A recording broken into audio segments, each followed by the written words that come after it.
हाय viewers, मैं हूं पूजा और आप देख रहे हैं इंग्लिश फॉर ऑल। हमने पिछले वीडियोस में पास्ट इंडेफिनिट टेंस शुरू किया था और उसके हमने सिंपल और नेगेटिव सेंटेंसेस किए थे और उसकी प्रैक्टिस भी हो गई थी। आई होप आपने प्रैक्टिस अच्छे से की है। और आज हम शुरू कर रहे हैं इंट्रोगेटिव, और दोनों तरह के इंट्रोगेटिव करेंगे जिसमें डब्ल्यू एच फैमिली यूज होती है और जिसमें हाँ या ना में जवाब आता है, दोनों वाले। तो अगर आपने पीछे वीडियोस देखे हैं तो आपको पता होगा कि इसमें सिंपल में कोई हेल्पिंग वर्ब यूज नहीं हुई थी, नेगेटिव में हमने डिड लगाया था और डिड के साथ इसीलिए हमने वर्ब फर्स्ट फॉर्म यूज की थी। अब इंट्रोगेटिव सेंटेंसेस में भी हम हेल्पिंग वर्ब इसमें डिड ही लगाएंगे और डिड के साथ हम वर्ब फर्स्ट फॉर्म ही यूज करेंगे, हमेशा ये याद रखिए, ठीक है। तो इसका जो इंट्रोगेटिव सेंटेंस होगा उसका जो स्ट्रक्चर बनेगा वो क्या होगा। अब मैंने आपको हमेशा अपने हर वीडियो में बताया कि इंट्रोगेटिव सेंटेंसेस दो तरह के होते हैं, एक जिनका जवाब हाँ या ना में आता है। जैसे क्या आपने प्रैक्टिस की थी, यही सेंटेंस है। तो अगर हाँ आप क्या बोलोगे, हाँ की थी, बहुत अच्छी बात है। नहीं की थी, क्यों नहीं की थी, ओके, वो आगे बहस का मुद्दा हो जाएगा। तो हाँ या ना में जिसके जवाब आते हैं उसको हम हमेशा हेल्पिंग वर्ब से शुरू करते हैं। तो हाँ या ना वाले जवाब वाले शुरू होंगे डिड, फिर सब्जेक्ट, फिर आप उसमें वर्ब की फर्स्ट फॉर्म लगाएंगे और फिर आप लगाएंगे ऑब्जेक्ट और फिर क्वेश्चन मार्क। क्या आपने प्रैक्टिस की थी, बना सेंटेंस। तो यही बनाते हैं, क्या आपने प्रैक्टिस की थी। ओके, नाउ प्रैक्टिस करना मैं एक ही साथ लूंगी और इसकी वर्ब होती है प्रैक्टिस। आप ये नहीं कहेंगे डू प्रैक्टिस, ओके, ये गलत हो जाता है।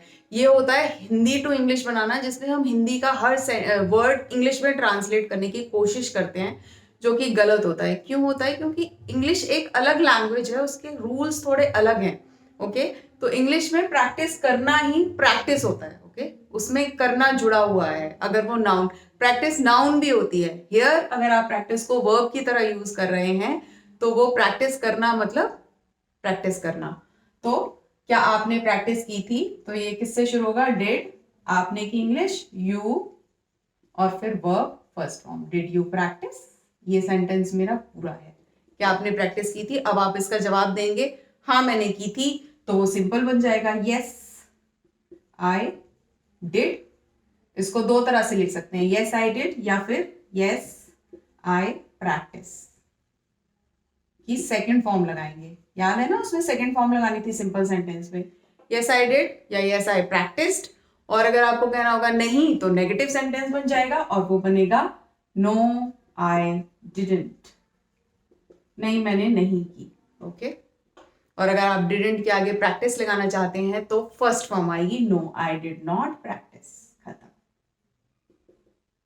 तो ये हो गई, रिवीजन भी हो गई सिंपल और नेगेटिव की, और ये हो गया आपका हेल्पिंग वर्ब से शुरू होने वाला सेंटेंस। अब दूसरा जो हम बनाते हैं वो आते हैं डब्ल्यू एच फैमिली से। यही मैंने आपसे पूछा कि आपने प्रैक्टिस की थी रेडियो प्रैक्टिस, आपने कहा नो आई डिड नॉट। मैंने कहा अच्छा क्यों नहीं की, तो क्यों नहीं की में मैं डब्ल्यू एच फैमिली वर्ड लगाऊंगी और बनाऊंगी डब्ल्यू एच के बाद सब हेल्पिंग वर्ब लगेगा आपका डिड, फिर आएगा मेरा सब्जेक्ट, फिर आएगी मेरी वर्ब फर्स्ट फॉर्म और ऑब्जेक्ट। जो मैंने कहा क्यों नहीं की थी वो इंट्रोगेटिव नेगेटिव है। और अगर आपको हाँ मैंने की थी, क्यों की थी प्रैक्टिस, अच्छे इंग्लिश सीखने के लिए की थी और क्यों की थी, ठीक है। तो क्यों की थी प्रैक्टिस, इसकी इंग्लिश हो जाएगी क्यों, वाई डिड यू, और फिर से फर्स्ट फॉर्म प्रैक्टिस, पूरा हो गया। Why did you practise, I practised because I wanted to learn good English. मैं इंग्लिश सीखना चाहता था इसीलिए मैंने प्रैक्टिस की थी, ठीक है। तो ये हो गया आपका डब्ल्यू एच वाला, जिसमें आपने कुछ नहीं किया है, बस इसके आगे एक डब्ल्यू एच जो भी बनेगा, क्यों की थी, कैसे की थी, तो हाउ हो जाएगा, हाउ डिड यू प्रैक्टिस, कैसे की थी practice, how did you practice, कब की थी practice, when did you practice, क्यों की थी practice, why did you practice, ठीक है। तो आप जो भी लगाना है, क्या प्रैक्टिस किया था, व्हाट डिड यू प्रैक्टिस, ये। तो ये आप बस इसके आगे आप डब्ल्यू एच फैमिली का वर्ड लगाएंगे और आपके सारे सेंटेंसेस बन जाएंगे। अब जल्दी से कुछ सेंटेंसेस कर लेते हैं, ठीक है, इंट्रोगेटिव की प्रैक्टिस कर लेते हैं अच्छे से। आज होमवर्क दूंगी मैं आपको, लास्ट सेंटेंस वो आपके लिए होगा, वो आप मुझे करके भेजेंगे, ठीक है। और कैसे इंट्रोगेटिव भी बनाएंगे, उसका नेगेटिव भी बनाएंगे, ना में जवाब देंगे और हाँ में भी जवाब देंगे, तो मुझे पता लगेगा कि आपको तीनों समझ में आ गए हैं। So just wait for a few minutes. मैं प्रैक्टिस एक्सरसाइज करती हूँ. Okay, now practice exercise. क्या बना रहे हैं हम? Interrogative sentences. तो फर्स्ट है, क्या तुम वहां गए थे? इसका जवाब क्या आएगा? हाँ मैं गया था. हाँ मैं नहीं गया था. तो ये कौन सा है? हेल्पिंग वर्ब वाला. हेल्पिंग वर्ब से शुरू हो गया और हेल्पिंग वर्ब हम क्या लगा रहे हैं? डिड. और सब्जेक्ट है तुम. Did you. जाने की इंग्लिश गो. कहाँ? वहां. So did you go there? क्या तुम वहां गए थे? आपने कहा हाँ गया था. मैंने पूछा कब गए थे? मैंने तो नहीं देखा. तो तुम वहां कब गए थे? अब इसमें WH फैमिली का वर्ड है. कब की इंग्लिश? व्हेन पहले आ जाएगी और बाकी सारा ही हो जाएगा. When did you go there? देखो बन गया ना सिंपल. अब आप इसके साथ गलती से भी वेंट नहीं करेंगे जहां भी डिड लगाएंगे. मैं शुरू से आपको यही बता रही हूँ क्योंकि सबसे ज्यादा गलती ही ये होती है इनडेफिनेट में यूज करने में. पास्ट में गलती ही हम ये करते हैं कि हम डिड के साथ वर्ब सेकंड फॉर्म यूज कर लेते हैं. वो नहीं होगी. ठीक है. तो when did you go there, सिर्फ मैंने इसके आगे व्हेन लगा दिया है और वो सवाल बदल गया है. कब गए थे? फिर क्या उसने तुम्हें बुलाया था? तो ये डिड शी. अब बुलाने की मतलब निमंत्रण भी हो सकता है. तो अगर निमंत्रण में है तो डिड शी इनवाइट यू. और अगर वैसे ही यूज करें तो आप कॉल भी लिख सकते हैं. Did she invite you? क्या उसने तुम्हें बुलाया था? हाँ या ना में जवाब आएगा. नहीं उसने नहीं मुझे बुलाया था. या हाँ उसने मुझे बुलाया था. तो उसका होगा उसने तुम्हें क्यों बुलाया था. इसमें WH फैमिली वर्ड क्या है? क्यों. और क्यों की इंग्लिश वाई. वाई. फिर यही आ जाएगा Y did she invite you. ये मैंने इसीलिए सेम सेंटेंस लिखा है कि मैं आपको फर्क बता सकूं. उसने तुम्हें क्यों बुलाया था? इसका आंसर रीजन में आएगा.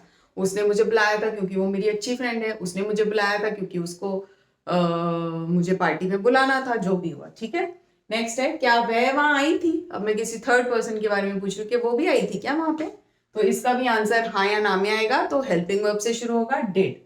सो डिड शी कम की फर्स्ट फॉर्म ही लगेगी. Did she come there? क्या वो भी वहां आई थी? Did she come there? फिर आपने कहा हाँ वो आई थी. तो फिर मैंने पूछा वो वहां क्यों आई थी? क्यों फिर से why. Why did she come there? अरे उसे भी बुलाया था इसीलिए आई थी. कैसा फालतू का सवाल है ये बोलोगे फिर आगे है ना. Why did she come there. और लास्ट वाला क्वेश्चन होमवर्क है. ओके. क्या आपने वीडियो देखा था? क्या आपने वीडियो देखा था इसकी इंग्लिश? और फिर इसका जवाब भी चाहिए यस या नो. और अगर नो है तो क्यों नहीं. ओके. ठीक है. तो ये हो गई आपकी पास्ट इंडेफिनिट. इंट्रोगेटिव की हो गई है. सिंपल की हमने पहले कर लिया है. नेगेटिव भी हो गया है. इंट्रोगेटिव भी हो गया है. दोनों तरह के इंट्रोगेटिव सेंटेंसेस हो चुके हैं. आई होप आपको पास्ट इंडेफिनिट में कोई दिक्कत नहीं है. अगर है तो प्लीज प्लीज प्लीज पूछ लीजिए. नहीं तो फिर हम नया टेंस शुरू करेंगे. इसमें मुझे ये भी बताना है अभी आपको कि पास्ट हैबिट्स हम कैसे बताते हैं. So next video will be about past habits. Okay. उसका स्ट्रक्चर क्या होता है. फिर आपका सबसे ज्यादा ये पास्ट में टेंस यूज होता है. जैसे प्रेजेंट में हम परफेक्ट भी बहुत यूज करते हैं, इंडेफिनिट भी बहुत यूज करते हैं. लेकिन पास्ट में सबसे ज्यादा जो टेंस यूज होता है वो यही होता है. और इसमें सबसे ज्यादा जो गलती होती है वो did plus verb second form लगती है.